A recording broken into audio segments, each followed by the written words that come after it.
CEO of the Navidad Resources, LLC here in Tyler. It's an oil and gas company, exploration and development of oil and natural gas in East Texas. He has a BS in mechanical engineering from Texas A&M, 82. I'm expecting a few whoops. I figure that's okay, that was good enough. He's also a registered professional engineer in the state of Texas. He's a certified project management professional. He has 28 years in the upstream oil and gas industry. His topic today, hydraulic fracturing, or a word I love, fracking. It's been used in different ways, but fracking, we're going to find out what fracking really is. This technology has the potential to dramatically reduce our reliance on foreign fuel imports. Please help me in welcoming back to Grassroots, Mr. Harold McGowen.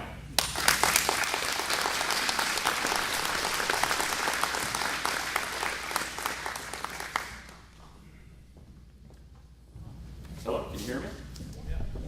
All right, thank you.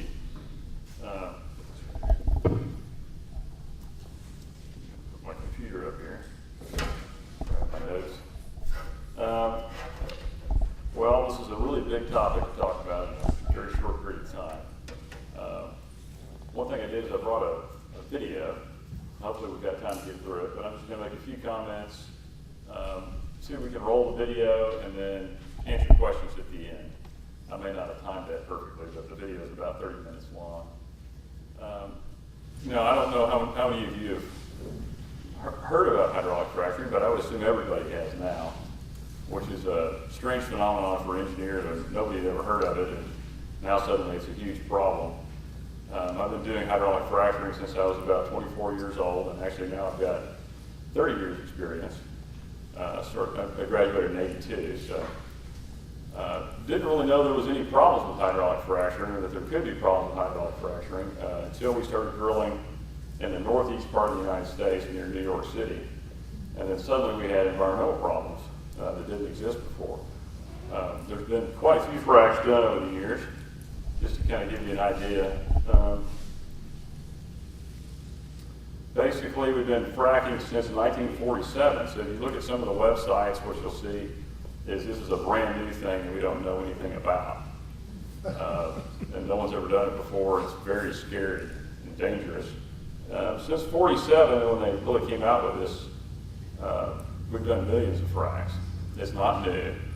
If you go to, there's a site you can go to called onepetro.org, and it has technical papers for engineers that are involved in the oil and gas industry. You can do a search on the word hydraulic fracturing, and you'll find thousands and thousands of technical papers that have been written on this topic. It's been studied by hundreds of thousands of engineers over many, many years. So it's not unknown, it's not new. The first horizontal wells were actually drilled in the 1930s and became common by the late 1970s. So that's another aspect of this, is fracking horizontal wells. And the idea that you can frack it, a horizontal well is drilled sideways, that's supposed to be a brand new idea. I was doing that when I was about 25 or 26 years old. So that's been a while. Millions of fracks have been pumped. The Society of Petroleum Engineers estimates about 2.5 million fracks worldwide and over 1 million in the United States. Now, I had the opportunity to actually go on a field trip with a group of people from the East Coast, primarily New York City. They were all investment banker type folks, and we were on a bus, and I was supposed to talk to them about what they were seeing out the windows of the bus as we went through the Barnett Shale field. And they were all very concerned about hydraulic fracturing. Most of them had never seen a bull or a wellhead before. They were very concerned about that, and mainly because the media has pumped this up and told them they need to be concerned about it. Tens of thousands of horizontal wells have been drilled over the last 60 years, and thousands of those have been fracked. These shale formations that are supposed to be a brand new thing, actually people have produced from them in the past. It's just that we didn't do it very efficiently. So that's not exactly a brand new thing either. And one of the things to keep in mind is that a lot of this discussion gets all amalgamated into one thing. In other words, you have all the things that are associated with oil and gas drilling, some of which bother people and are intrusive into people's lives that are exposed to it or that have to be around it, but most of them have nothing to do with hydraulic fracturing. For example, the truck traffic, those kinds of things really have nothing to do with hydraulic fracturing. So, what in the world is hydraulic fracturing? Well, I've read some of the websites from some of the different groups that are anti-hydraulic fracturing. And I don't use the term hydrofracking because I had never heard of that before until I read it on one of these websites. We always called it hydraulic fracturing. The way they describe the process sounds really scary. They start off by telling you there's all these awful chemicals in this fluid that we're pumping. And one of the things I did the other day is I got a notice from the Tyler Water Department, and I looked at my analysis they'll give you on your water, and I noticed that there was things in my drinking water like lead and arsenic. You might check that out. Your drinking water actually has poison in it. But everybody keeps drinking it. Why is that? Well, it's because the concentration levels are very low. There's a lot of things in your water that sound scary, but because the concentrations are in parts per billion, that's not really a big problem. That's one of the things that's hard to get across to people is these fluids are about 99% water. I'll kind of talk about that here in a minute. I may not get to the video. I may just have to kind of go through my talk here. But over the years, hydraulic fracturing has a great record. In Texas, they did a 16-year study. They looked at 250,000 producing wells. They had 211 cases the Railroad Commission did that they investigated. And I think there was something like 39 were unknown, 75 were waste disposal, 56 were production related, 10 were drilling and completion related, 0 were frac related over that 10-year period. Ohio did a similar study for 26 years, over a 26-year period, 65,000 wells, 185 cases. Of all the environmental cases that they looked at, 0 were related to fracs. So for something that's a really big problem, they apparently are having a hard time finding something. They're looking as hard as they can. And you might ask, well, why does anybody have a bias against this?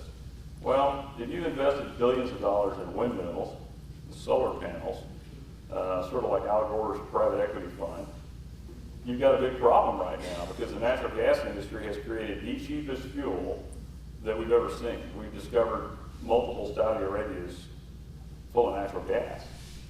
We actually have the ability to have enough energy in this country to be energy independent if we would just utilize it properly. So if you're in the chemical industry, you want really cheap natural gas so that you can make chemicals, right? You can make plastics. These tables are actually probably made out of natural gas. It probably came from hydraulically fractured wells. Pretty much everything you have that's plastic is derived from natural gas to start with. So that's something to keep in mind is that there are different forces at play here, that not all of which are what they seem to be. A number of people have a vested interest in trying to control that, and it has nothing to do with the environmental issues. Now, if you just think about hydraulic fracturing, it's a disruptive technology, but I think that's in a good way. And what we've disrupted is we've disrupted the balance between oil and natural gas. It's one of the things that we've disrupted. On a BTU basis, on a heat value basis, energy basis, just from thermodynamics, oil and gas are different by a factor of about 6. In other words, it takes 6 MCF of gas to make 1 barrel of oil. Well, if you look at the pricing differential right now, it's about 50. So you can see that the natural gas is very, very cheap. It's so cheap right now that it's hard to make any money drilling, by the way.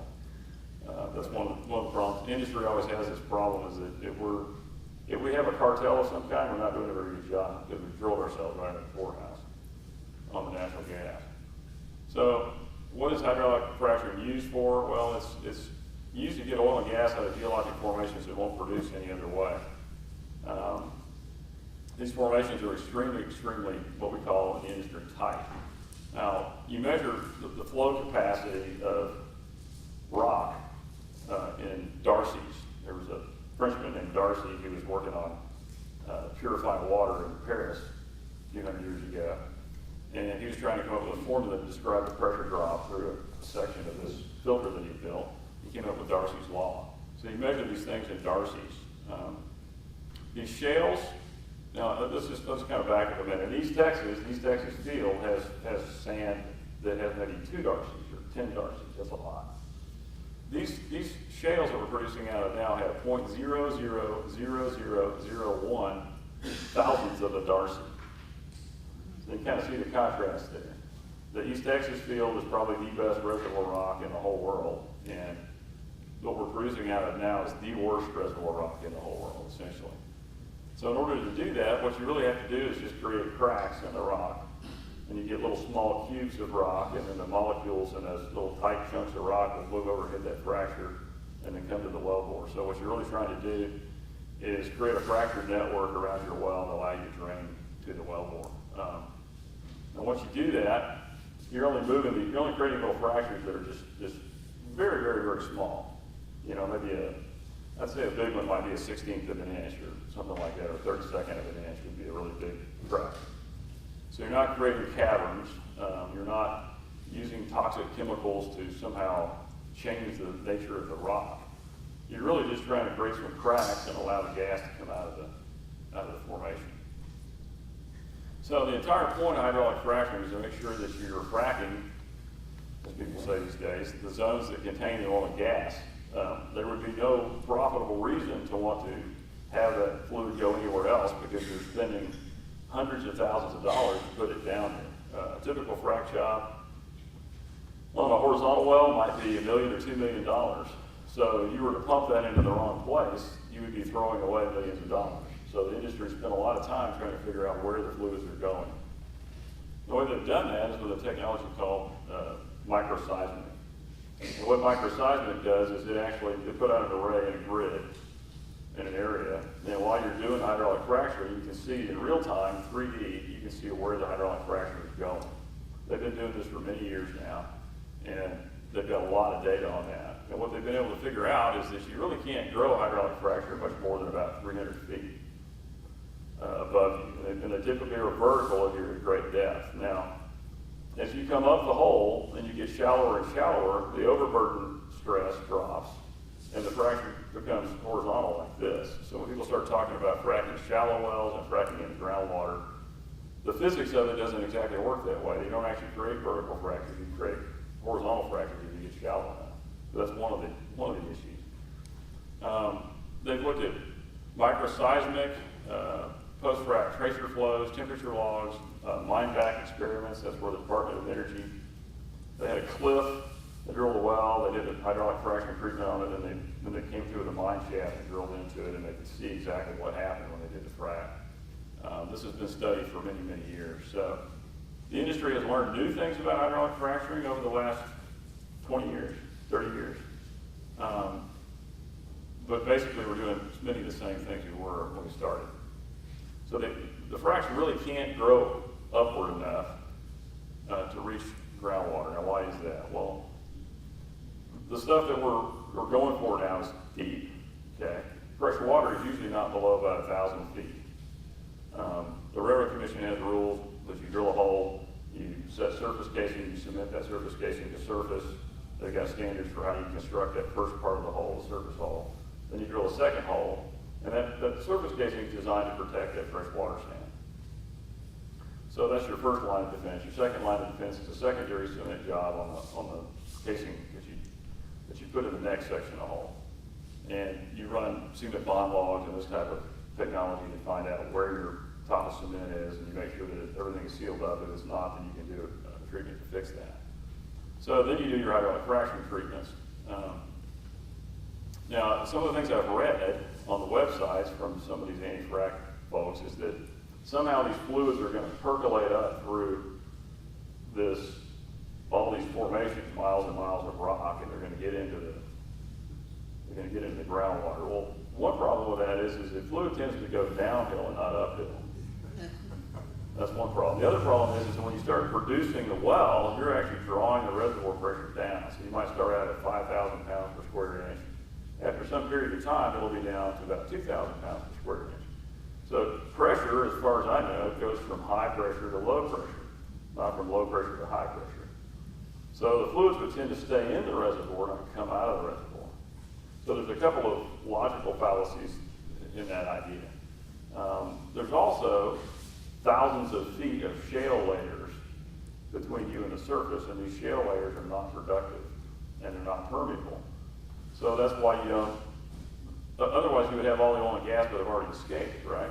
If it was just a bunch of sand down there, and there's nothing between you and the gas, it would have escaped a long time ago.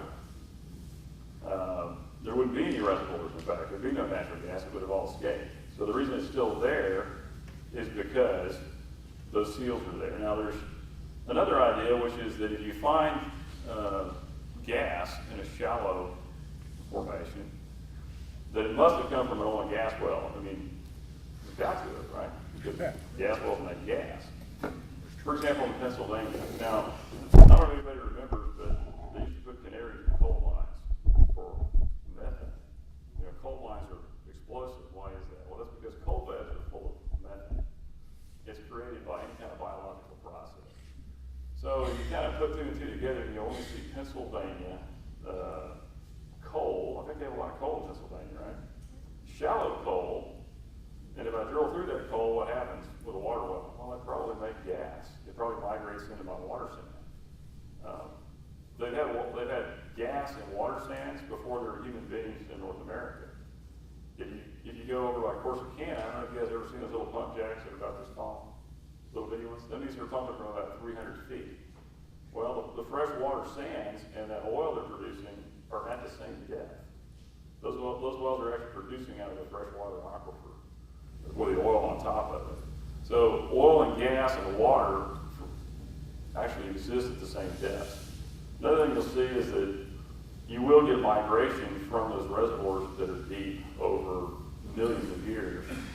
It'll percolate up through the rock, or 6,500 years, depending on your worldview. With some long period of time. The gas will migrate up.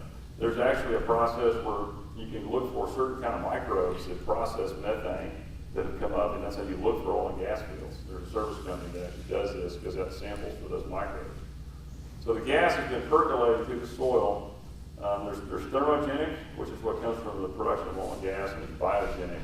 Very difficult to tell the difference between the two. But you see that methane in the environment.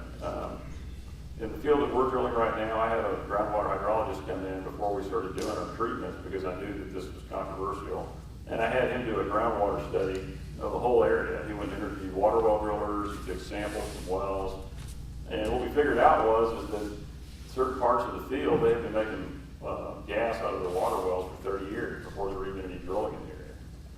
So when you see somebody light their faucet on fire, you should first try to figure out where did it come from. I always wondered if the guy maybe had a propane bottle out behind the house.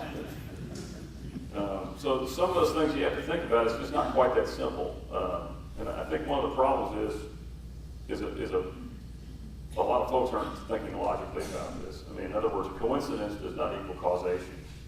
I once saw a plot somebody did where they had the number of murders in Fort Worth and they had the number of churches in Fort Worth, and they both go up at the same time. So that must mean that churches cause murders or murders cause churches, right? But both of them are driven by population and not by either one of those things. So just because you have for example, they had I think it was in Fort Worth, they had a case where they're about a mile away and about a mile under the ground, a mile and a half under the ground from this fellow's water well, they drilled a horizontal well in the Barnett Shale. And he had a little bit of methane in his well. Well, it turns out that the methane came from a shallow gas formation that had been there long before they had done anything with Barnett. He called the EPA in, and the same fellow that talked about crucifying the first guy that he finds in town with the EPA. They rode into town and took Range Resources and tried to crucify him. They've had to retract that now because the Railroad Commission understood it the whole time. Because the Railroad Commission understands all the formations in the state of Texas, and they understand the water. They know what they're talking about. The EPA was on a mission there to try to find a smoking gun that they could use to create legislation. Now, if you could get control of hydraulic fracturing at the federal level, what you could do is you could ratchet back on drilling. You just make an onerous permitting process that takes, it takes 6 months to get a permit to do a frac, maybe? maybe you have to do an environmental study, maybe you have to go through a permitting process, has to be vetted by different folks. Well, if you could slow that down, what would that do? Well, that would slow the drilling down, wouldn't it? Which would bring the price of natural gas up, you bring the price of electricity up. Well, then that makes windmills and solar panels more competitive now, doesn't it? Because that's their problem right now. When you read about all these solar panel companies that are going bust, it's because there's really no economic benefit when you compare it to trying to use natural gas. So you can imagine that there may be some ulterior motives here. So I talked a little bit about the chemicals. You can also go to onepetro.org and you can type in hydraulic fracturing chemicals. I think I found 6,000 technical papers on the secret chemicals. So they're not keeping it very secret if I can find 6,000 papers on it in about 3 minutes. We've got proppant, which is sand. We've got friction reducer, polyacrylamide, which is an adsorbent used in baby diapers and a flocculant in drinking water preparation. That kind of reduces the friction we're pumping. We pump a disinfectant. It's a glutaraldehyde, which is a common antimicrobial used in hospitals and even municipal water treatment systems. We use surfactants, which is soap. We use gelation chemicals, and one of them is a guar. The guar is a bean, and that bean can also be made into biscuits. It's also used in ice cream, toothpaste. There's a number of products that are food products that use guar as an additive. Scale inhibitors are typically a polymer phosphate that's non-toxic. We do use hydrochloric acid when we're doing treatments on limestones. And when the hydrochloric acid hits the limestone, it spins to water and CO2. Corrosion inhibitor is probably the only thing that might be toxic, and we're running it at very, very low levels. Now, we're not pumping any of this stuff into the aquifer, just so everybody knows. We're pumping it, and we're trying to make sure we pump it down here because I don't make any money trying to pump it into the aquifer, right? I want to make sure I pump it where it needs to go to try to make oil and gas. Let's see, we'll talk a little bit about the methane problem. So, now I hope to show you this video, but I don't know if I've got time still. It's about 34 minutes. Okay. All right. Well, that's kind of the comments I have prepared. Now I was hoping that maybe we can have a little time after we can do some questions and answers. The thing that the industry needs to focus on, I think, is making sure that we handle our business at the surface correctly, that we contain all our fluids. We have what we call duct ponds that we put around our treating equipment to make sure everything that spills gets picked up. We also need to make sure that we construct our wells properly. That there are older wells in Pennsylvania. Pennsylvania is one of the earliest places ever drilled. So there are wells there that are over 100 years old. And you can imagine they didn't have any rules back in the day when they drilled those wells. So some of the problems that they've seen with some methane migration might be related to wells that are like 100 years old that have been leaking. And they're drilled concurrent with fresh water sands. That's how deep the oil was found. Because they're only a few hundred feet deep, maybe 1,000 feet deep at the deepest. So those kind of situations are things that the industry is actually talking about and working on. We're going to go, whether we need to or not, or whether there's a problem or not, it doesn't matter at this point. Because we're under the gun and we're under the scrutiny of the media. So what everybody's starting to do is we're just looking for ways to do this in less and less offensive ways so that basically our right to operate, our bargain with the public is not violated, that we're actually trying to do the best we can to avoid any kind of a problem in advance, looking out in advance. So I think the Railroad Commission does a great job with this. They're very sensitive to this issue.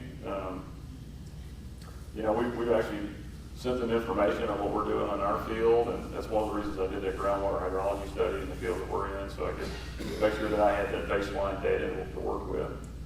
So, some operators are unscrupulous, but even then, the hydraulic fracturing companies have a huge amount to lose if they do this improperly. So everybody's trying to do it the correct way.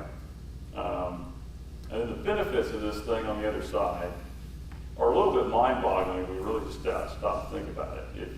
If you could really switch this country's mobile fleet over to natural gas, even if they run on electricity. By the way, electric cars and taxis, they need a bumper sticker that says, this is a 50% natural gas 20% coal, 15% nuclear, and then 0.5% or 2% wind-powered vehicle, because the electricity has to come from someplace. Another little secret is that the windmills will not operate on the grid without natural gas turbines to back them up, because when the wind dies, the grid will be overtaxed and it'll crash the grid. So there's natural gas turbines over there with gas from wells that were hydraulically fractured that they turn on and bring the power of the grid back up. So it's not something we can really do without, and it's something that gives us a great opportunity to free ourselves from the political control of folks in the Middle East, if you think about it. So also, there's another thing, is there's probably $300 or $400 billion a year in trade deficit that we could turn around if we had an administration that would embrace this fully. It's not money that you're printing. It's not fake money that you're printing to inflate the currency to try to basically take care of our problems. This is real value. It's something that's coming out of the ground and has value that you sell. A little known fact is one of the reasons our exports have gone up is the Eagle Ford Shale, where we're doing hydraulic fracturing, is rich in natural gas liquids. Those liquids are going down to the Gulf Coast of Texas, and they're taking those liquids and we're selling those overseas. We're selling them for a profit. I know that's terrible, but the oil and gas industry is selling them for a profit, and they're making real jobs, not jobs in Washington, D.C. They're making long-term jobs. They're bringing all that home to the United States. It's really a boom in every way that I can think of. It's the ideal fuel. So I'm going to shut up here and let them play this video, and then you can ask me some questions when we get through it.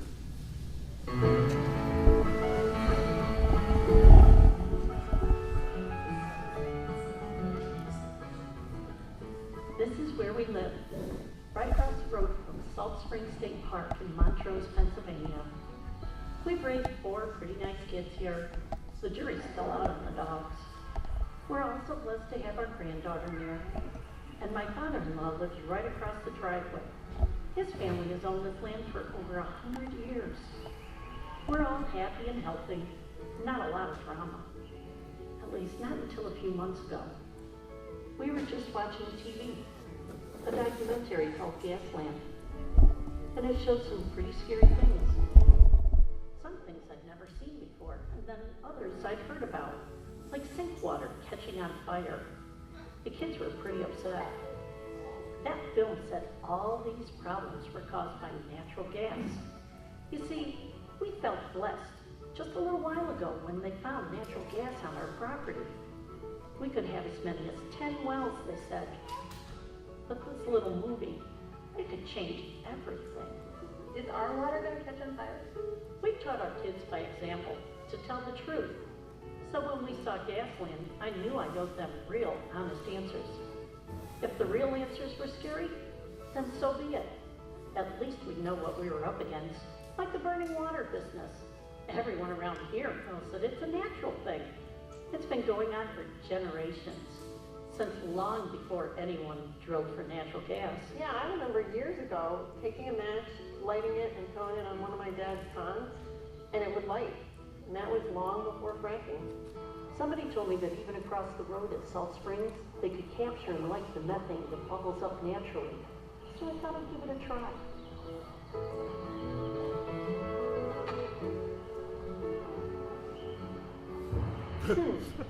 Looks like the flaming faucet that Josh showed might be a bit misleading.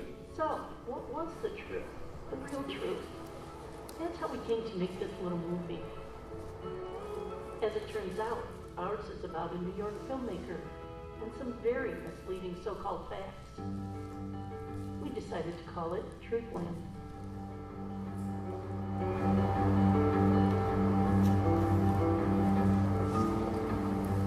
They've already drilled one well on our land, and we have crops and cows there too. Not to mention our kids, granddaughter, and dogs. So when we saw the documentary with the faucets catching fire, the animals hurt and the people sick, it was rather scary. Then again, scary movies aren't necessarily true. Can I walk with you in the water? Am I allowed to? I'm thinking, if you've got questions, how else are you going to get an answer unless you go and find out? Where are you going to go? Who are you guys talking to? Who really knows? I'd never spent much time away from the farm, but getting the truth on our safety and livelihood seemed like it was well worth it. Guess it was time to fire up the Chevy for a road trip. I'm a school teacher, so I like lists. Our first list was the questions we wanted answered. So what chemicals are used? That's a good question. I watched the baby in that water, so I'm kind of curious. Safe for bathing, especially babies. Do these oil companies really not follow the laws? Do the companies follow the laws?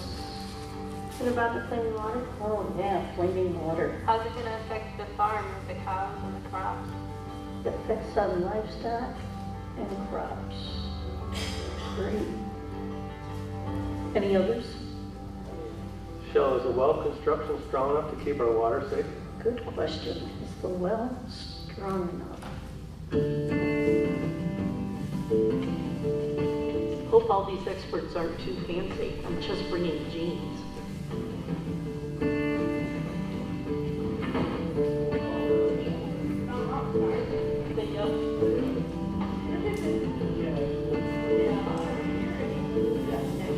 Everyone open.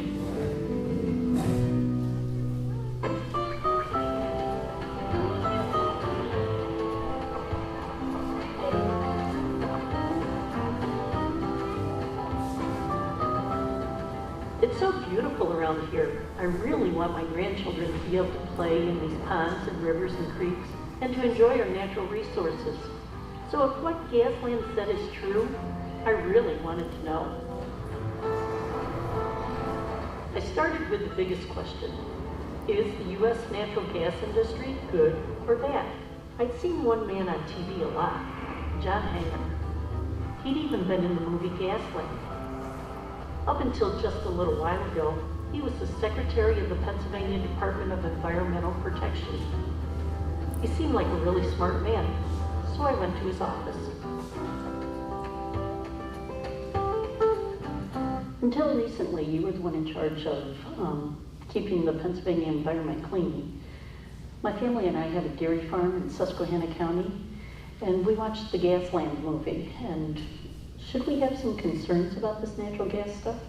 Well, the Gasland movie is misleading. It has a mission. Mission is to shut down the gas industry.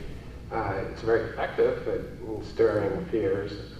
The truth about gas drilling is much more complicated and complex than what was presented in Gasland. That Josh Fox and others say the frac fluids, when they go down the hole, come back up and then contaminate people's water wells. That's not the case. We've never had one case of frac fluids going down the gas well, coming back up and contaminating somebody's water well. This is an industrial process. It does need to be properly regulated, indeed strongly regulated, in order to assure safety for those who do host it on their land. The truth is that gas itself is a much cleaner burning fuel than coal or oil, which are our two main alternatives. I'm not going to suggest to anybody here that gas is perfect. It's not perfect, but we don't have a perfect fuel option. You can't do any industrial process and have zero impact on the environment. If that's the standard, there's going to be no coal, no oil, no natural gas, and no wind, no solar, nothing. Boy, that helped clear up a lot. And he was in charge of protecting the environment. I breathed a little easier about the wells on our farm. While I was near Philly, I also talked to Dr. Joseph Martin. He's a professor of engineering at Drexel University. People really respect what he says. My family and I, we watched the Gasland movie, and according to that, natural gas drilling is going to destroy our water supply. If people are detecting methane in their well, there are a number of sources right on their own property, right under their property, within either on the surface or within 100 feet or so. The question is material migrating from the natural gas well over to the domestic well? Nobody wants to have the methane leave the pipe. The pipe comes up the pipe, It is marketed, it is sold, money flows to the energy company, money flows back to the landowner. So nobody is in any way, shape, or manner motivated to pollute the neighbor's well. How does natural gas drilling compare to like coal mining? What is the effect on the environment? The surface impact of this hydrofracking is phenomenally lower than anything you could do. Well, strip mining, of course, takes the entire piece of land we have. So as far as the impact on the surface of the ground, you can't beat it. It's just nothing like it. We have a standard of living.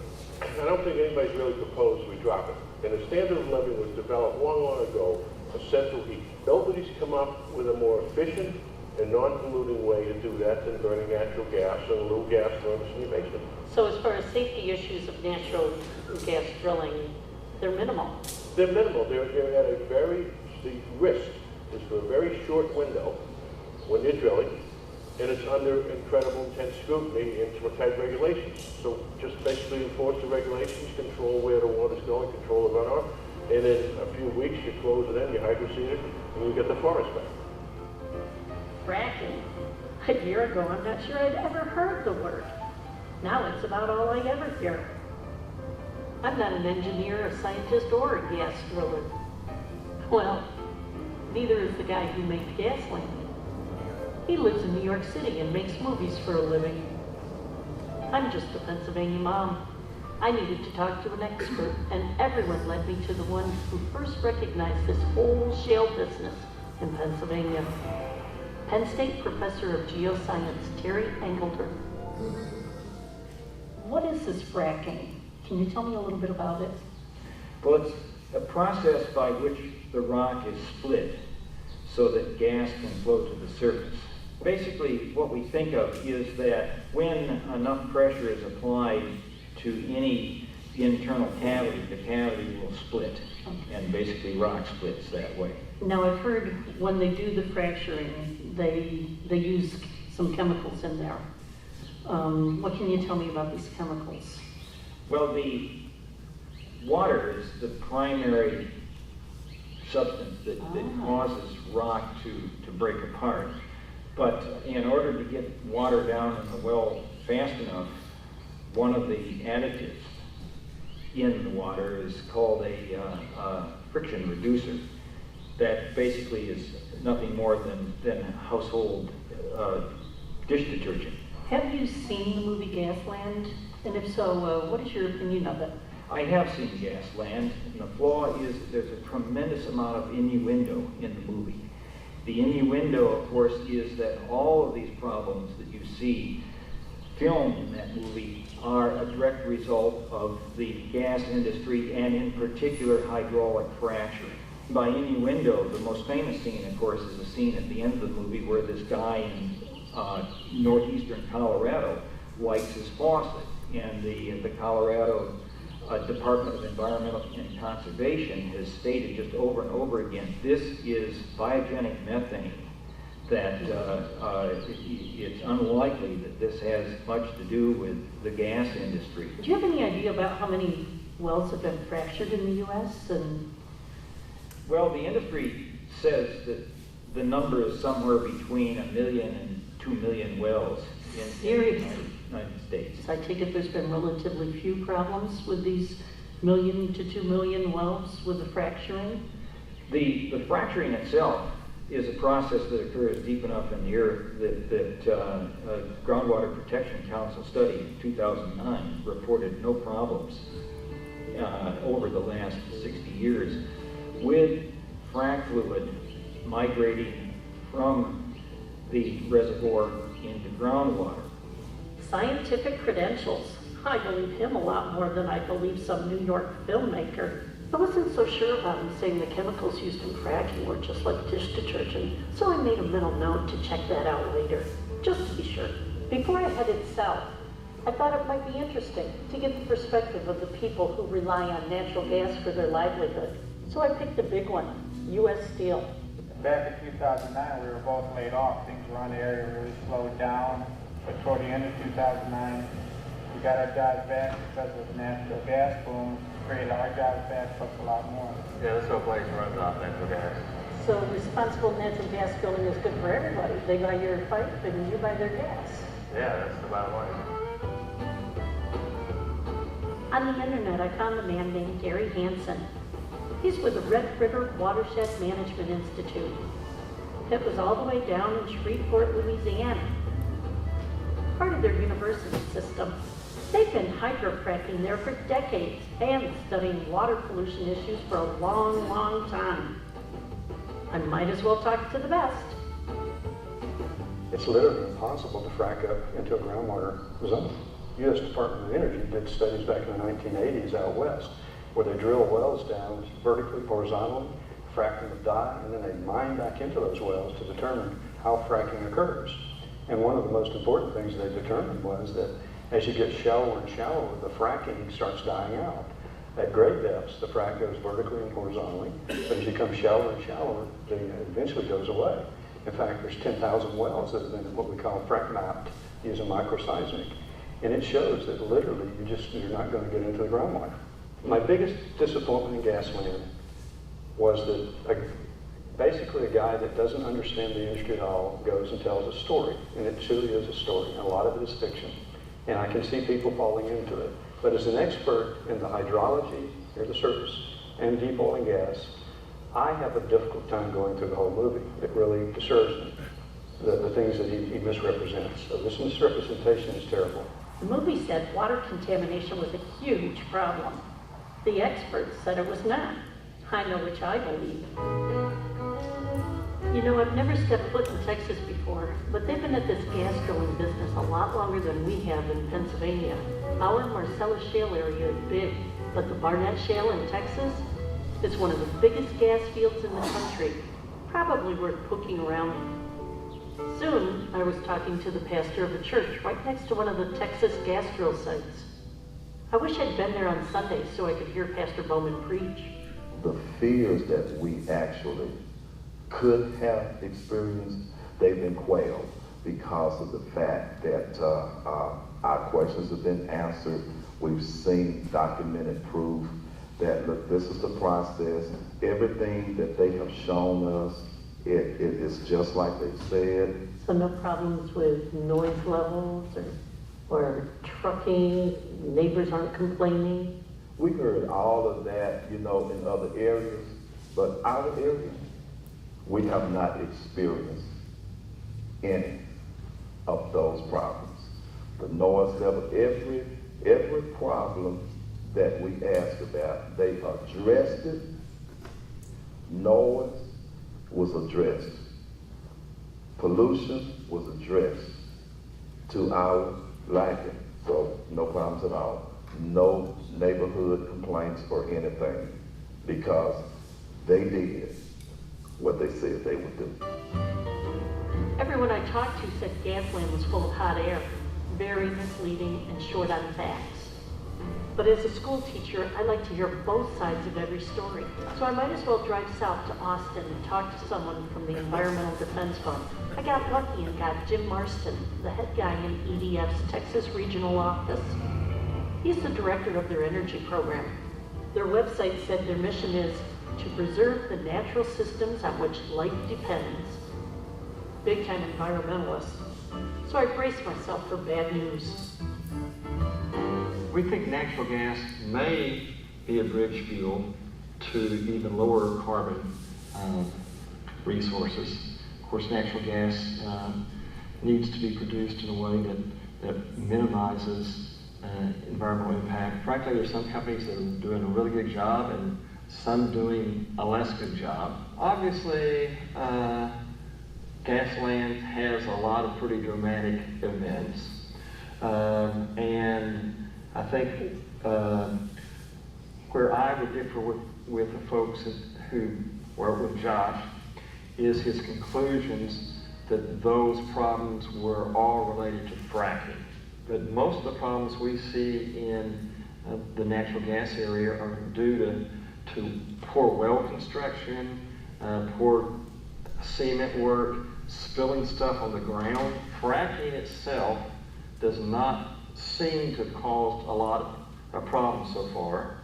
That's not to say we ought not to be vigilant, but I think where I get with Josh is his thinking that it's the breaking of the rocks that cause these problems. Wow, seems like yet another expert doesn't agree with Josh Fox. Well, I was in Austin anyway, so I checked out Dr. Michael Weber, Associate Director at the Center for International Energy and Environmental Policy at the University of Texas. Wow, that's one long title. Gasland said fracking used so much water, it was depleting water supplies. We don't want to do that, but like every other claim in that movie, it was worth checking out.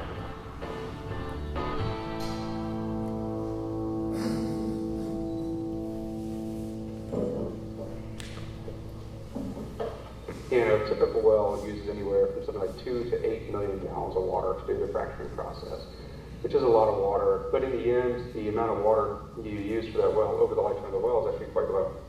So one of the things we find is that the water quantity requirements for shale gas production is actually lower per unit of energy produced than a lot of other choices like petroleum or coal or nuclear. The demand for energy is going up faster than the rate of population. And that's an American phenomenon and a global phenomenon. And as we come up with solutions that we think work, we have to balance 3 different priorities. We want solutions that are good from a national security perspective, good from an economic perspective, and good from an environmental perspective. And this is a challenge because most fuels and options only satisfy 2 of the 3. And natural gas historically has been considered here and clean, and it used to be abundant, but then we were worried we were running out, and then we worried that we'd have to import some. But today, with an abundance of unconventional resources in the United States, it meets all 3 priorities. It's one of the few options that actually can. There's a unique opportunity. There's a transformational opportunity for the United States and therefore the world. This is the opportunity, so we shouldn't screw it up. I was starving and getting ready for a 1,000-mile trip to Colorado, so I stopped and got some good barbecue before hitting the road again. We don't get barbecue like this back home.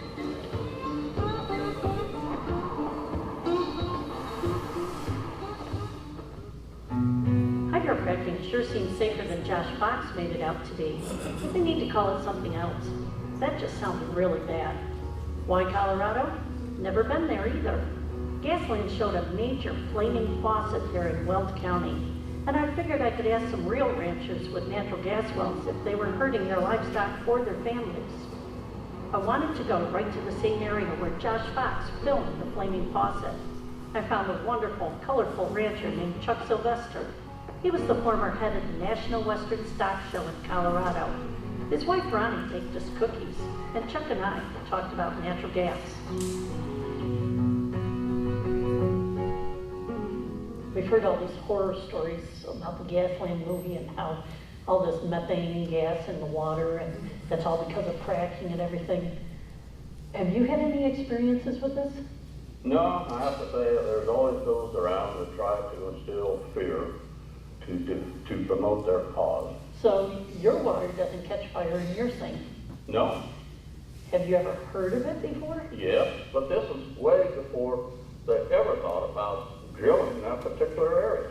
That has been going on before there was ever any drilling, before even people knew what the word fracking meant.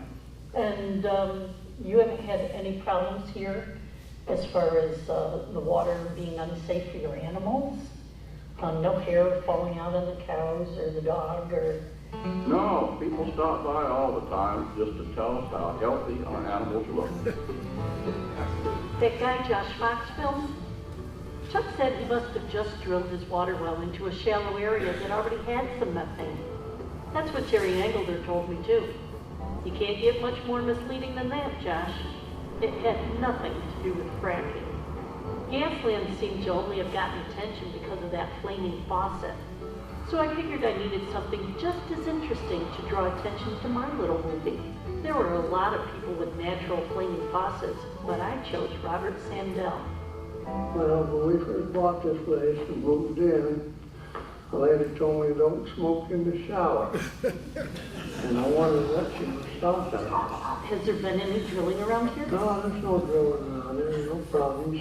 So no drilling, no fracking? No fracking, can't frack in New York, so. That's true. We just have to show you what happens when I light her up here.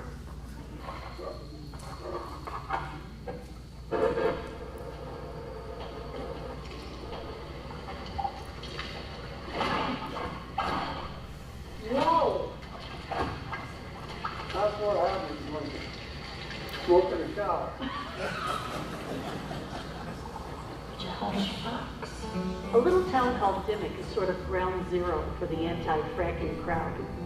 I've been everywhere else. Thought I might as well go there, look them in the eye, and find out for myself how drilling has affected their lives. So Lauren, I heard the water here in Dimmick is really, really bad. Well, yes it is. I moved in '95 and immediately we noticed some gas in the water, which turned out to be methane, and we always had a high amount of iron in the water as well. And then I heard they drilled the well and levels went up. Yes, there was some methane migration when they drilled the well up on the hill here. They didn't do such a great job cementing the well, and it caused a little bit of the methane down around 1,500 feet to spread. But the gas company took care of the problem. Yep, they came back, pumped more cement in last October, and since then the levels have gone down, and now they're back down to normal. So what's the problem now? The problem is there's 11 folks that are in a lawsuit with the gas company, and they want $3 to $5 million apiece. Well, since we can say in 2011 that Dimmick's no longer about water, it's just about money, why don't we have a little water and prove it? Here's some consent order water from one of the 18 affected wells in Dimmick. Thank you. You're welcome. Cheers. Dimmick was more or less dead, and the whole northeast was suffering because there wasn't many jobs around available. Gas companies came in, made a lot of extra jobs for the people that were unemployed, saved a lot of farms around the community, mine included. I owed a lot of money to banks, and royalties helped pay off the notes. How are the companies to get along with? Most of them are pretty easy to get along with. They work for you pretty good. I'm glad the wells in Dimmick are okay, but it still sounds a little scary that someone didn't put the right amount of cement in there to start with. I wonder what the real protections are between gas, frac fluid, and our water. I asked someone in our landowner group about it, and he suggested I check with Scott Roberts. He just retired from Pennsylvania's Department of Environmental Protection. I got a hold of him, and he told me some folks were getting ready to prove the strength of a well casing by setting off some big explosives inside of it. He told me to come on down and see for myself, so I figured I'd go check it out. Hi, Shelley. Hi, sir. Thanks for meeting me here. You're welcome. Well, thank you. I think we have a real treat for you today. You get to see the part of the well that people usually don't get a chance to see. It's the part that's buried in the ground. And it's the casing, the steel pipes that protect the environment from what's in the well and also protect the product in the well from the elements of the environment. We have one set up over here that you get a chance to see what it looks like. Now this is actually what it would be like down in the ground. This is what it would be like down in the ground. You can see multiple layers of protection, cement, steel, heavy-duty pipe, all designed to protect people's water supplies from the gas that would be in the well and when it's in production or the frac fluids when the well is being completed. The different pieces of pipe all have different purposes. This one we call the freshwater strip. This is what protects people's drinking water supplies from the products inside the well. This one goes down deeper and it protects from gas migrating in from the rock and coming up the outside. Multiple layers of protection, cement, steel, cement, production tube on the inside, which is where the product comes out. You can see nothing's going to get in and out of this pipe. Even though it's really sturdy like this, I thought maybe you'd like a demonstration of just how much, Take some RDX high explosives, sort of like dynamite, put it in here, set it off, and just see what happens. Sounds good. Let's do it. Good.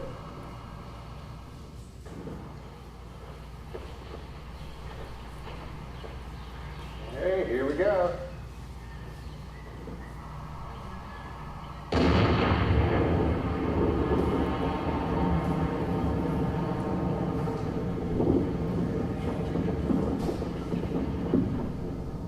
All right, let's go see what we got.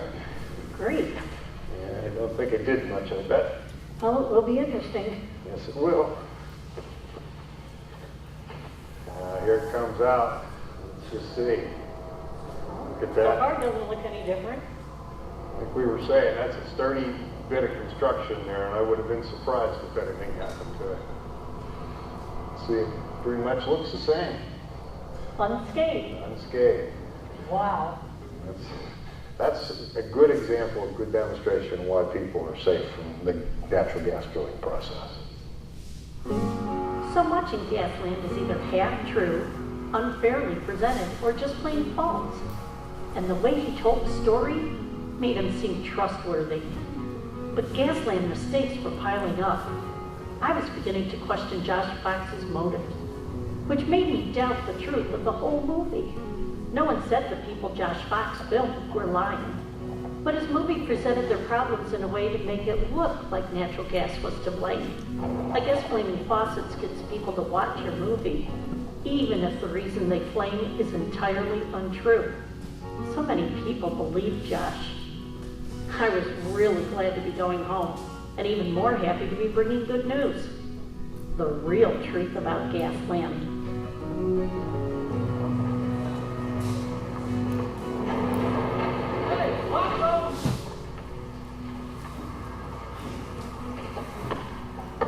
Hey there, really good.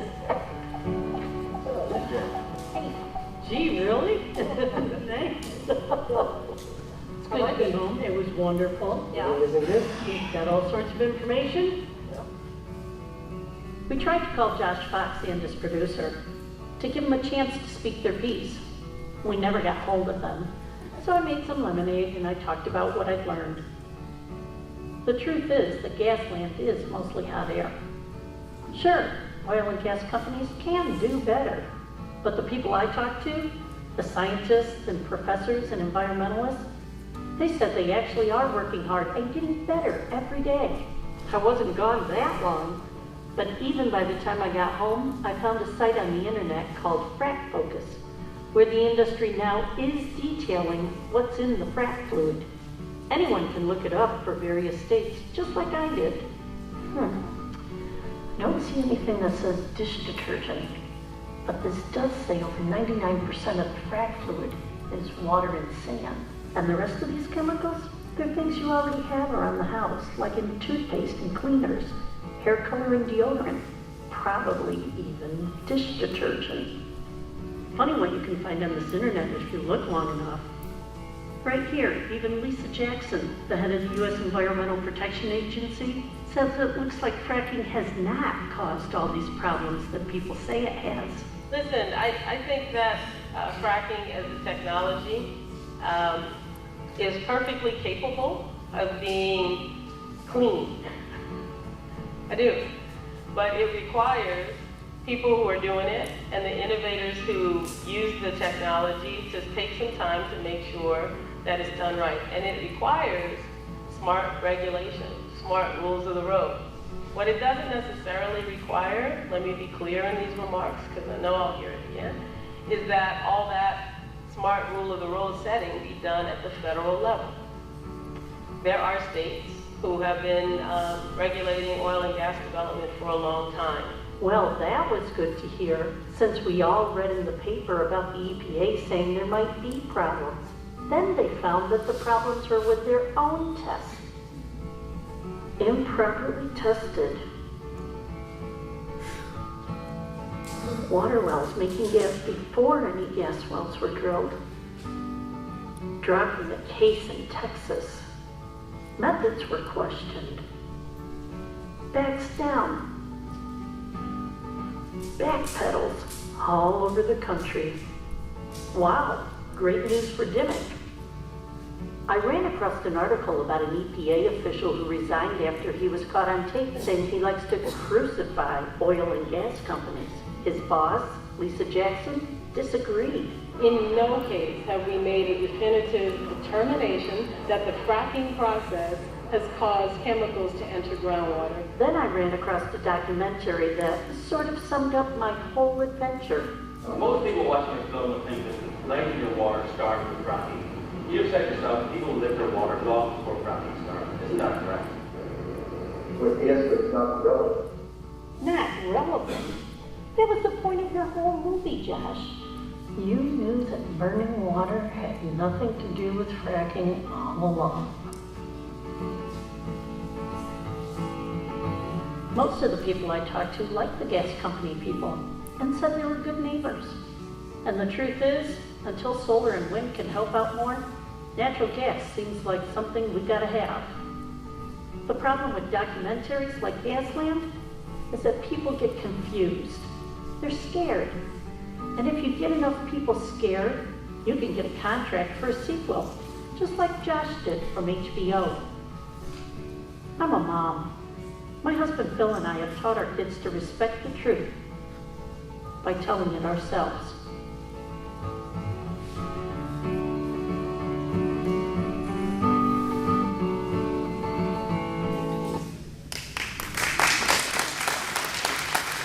Outstanding. Carol McGowen. Carol?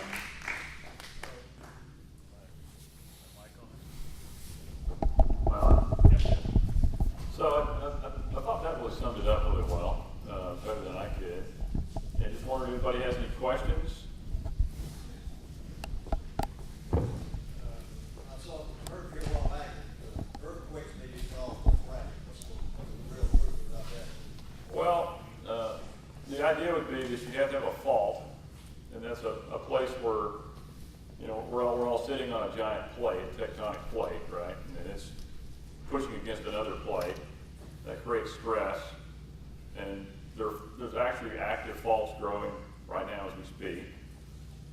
The fault is a crack or a plane where the rock is shifting, right? So if you could drill into that and pump a big enough hydraulic fracturing treatment, you might be able to dilate that fault and get it to shift when it relieves the stress. In other words, when you open the fracture or the fault, with the fluid, the friction pressure, frictional force goes to zero because you separated it and then it might move. That's the theory.